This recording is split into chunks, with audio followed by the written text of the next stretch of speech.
Hello दोस्तों, आज के इस वीडियो में बात करेंगे मर्चेंट नेवी के बारे में। तो क्या होता है मर्चेंट नेवी, किस तरीके से आप ज्वाइन कर सकेंगे, क्लास 10 के बाद 12 के बाद कौन कौन से कोर्सेस होते हैं, एंट्रेंस एग्ज़ाम के बारे में बात करेंगे, कौन कौन से एंट्रेंस एग्ज़ाम होते हैं जिनके लिए आपको प्रिपेयर करना है, किस तरह से कॉलेज सेलेक्ट करना है। इसके अलावा बात करेंगे सबसे इम्पॉर्टेंट चीज़ की सैलरी के बारे में। हाँ जी, अगर मैं आपको बता दूं कि सैलरी मर्चेंट नेवी में 2 लाख पर मंथ तक की हो सकती है या फिर 8 लाख पर मंथ तक भी जा सकती है।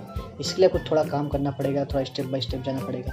अगर आपको ज़्यादा डिटेल में जानना है तो इस वीडियो को एंड तक ज़रूर देखें। तो चलिए शुरू करते हैं।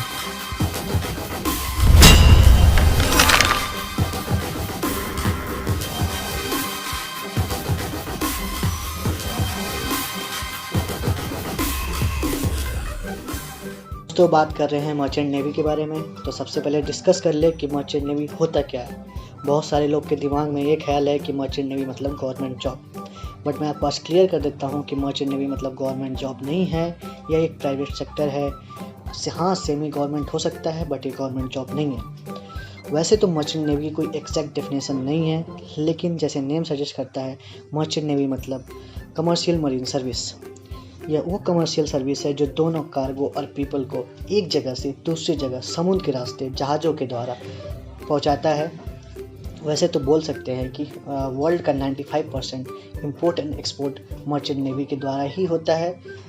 यह आपके पहनने से लेके खाने तक, आपके मोबाइल से लेके कार तक, आपकी हर डेली लाइफ की छोटी से छोटी चीज़ें आपको समुद्र के रास्ते ये पहुंचाता है। तो ये हुई मर्चेंट नेवी की बात। अब बात करते हैं कौन कौन से कोर्सेज करने हैं 10th और 12 के बाद। तो दोस्तों बात कर रहे थे कि 10th के बाद कौन कौन से कोर्सेज आप कर सकते हैं, लेकिन उसके पहले आपको क्लियर कर दूँ कि 10th के बाद अगर आप ज्वाइन करते हैं तो मोस्टली आप क्रू में जाएंगे, लेकिन अगर आपको ऑफिसर में जाना है तो आपको बहुत मेहनत करनी होगी, आपको बहुत सी टाइम चाहिए होगा। सो मेरे सजेशन से अगर आप मर्चेंट नेवी ज्वाइन कर रहे हैं तो क्लास 12 के बाद ही ज्वाइन करें। तो क्लास 10 के बाद कोर्सेज कुछ इस प्रकार है: GP rating, near coastal boys और कुछ और कोर्सेज। अगर आप 12 के बाद ज्वाइन करना चाहते हैं तो आपको एलिजिबिलिटी क्राइटेरिया पार करनी होगी। उसमें आपको फिजिक्स, केमिस्ट्री और मैथ ज़रूरी है।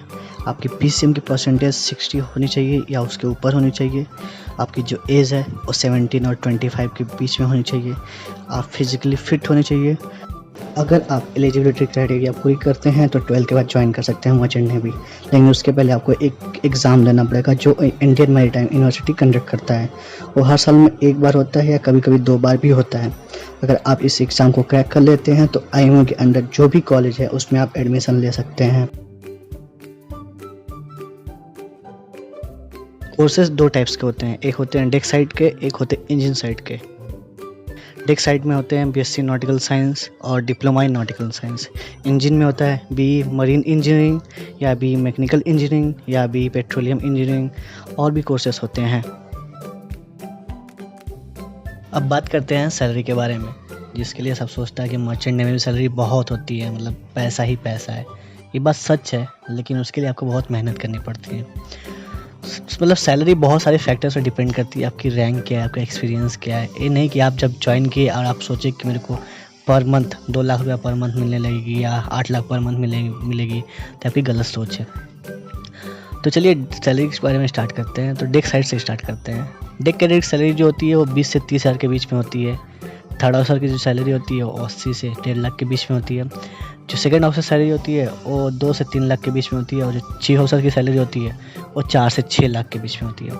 और जो कैप्टन की सैलरी होती है वो 8 से 10 लाख के बीच में होती है। ये पर मंथ की सैलरी है। कभी कभी कंपनी टू कंपनी डिफर भी करता है, कभी कभी ज़्यादा भी हो सकती है, कभी कभी कम हो सकती है, लेकिन एक मिनिमम है, एवरेज सैलरी है।